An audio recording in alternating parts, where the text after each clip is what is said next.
Everyone should try to be friends, shouldn't they, boys and girls? This next story is called Drip Tank. One evening, Percy was bringing empty stone trucks from the harbour. He was tired of his quarrel with Thomas and wanted to be friends again. He had had a good day and was feeling extra pleased with himself. He was so busy thinking how he would tell Thomas and Toby about his expert handling of the trucks that he forgot to keep a good lookout. Too late, he saw a broken branch hanging over the line straight in front of him. "Ooh, he groaned.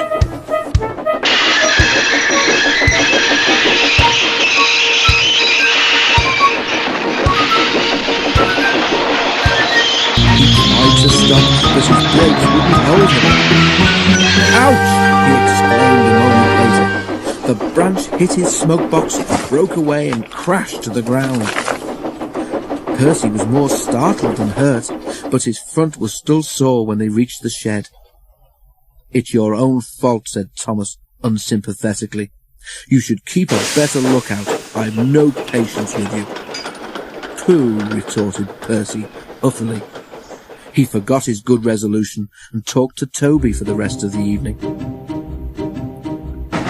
Percy didn't speak to Thomas the next day either.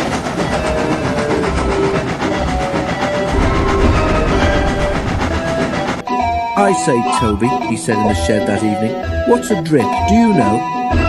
Toby pondered. "It's when rain comes through a hole in your cab and fireman hasn't got time to mend it," he decided at last. "That's silly," objected Percy.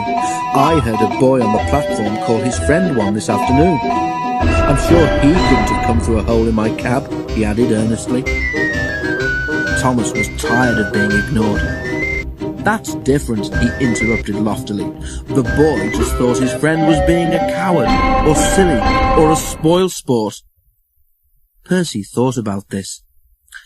"So if," he suggested reflectively, "if you stopped me from doing something nice, would you be a drip, Thomas?" "You're the drip," answered Thomas crossly.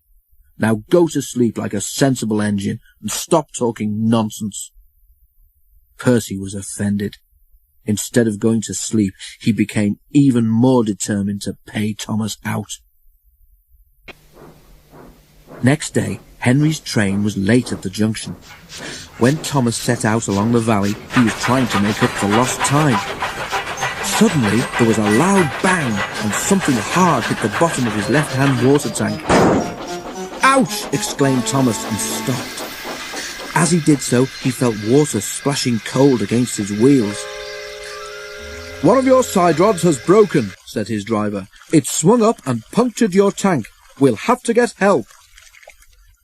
At Farquhar, Percy was shunting. The station master came up. "Leave those trucks, please, Percy," he said. "Thomas has got a hole in his water tank. There's water dripping everywhere, and he can't get home on his own." Percy was still cross with Thomas. "I won't go," he said. "Thomas called me a drip. Let him jolly well stay there and drip himself." "But what about Annie and Clarabelle and the passengers?" reminded Percy's driver. "Do they deserve to stay out all night too?" Percy was sorry at once. "I forgot them," he said. "We must rescue them in case they turn into drips too." He hurried away. He found Thomas near the river. Everyone was glad to see him, and the passengers thanked him for coming.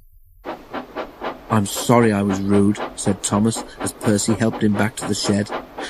"That tank of mine turned me into a bigger drip than we expected, didn't it? Can we be friends again, please?" Percy was delighted to agree.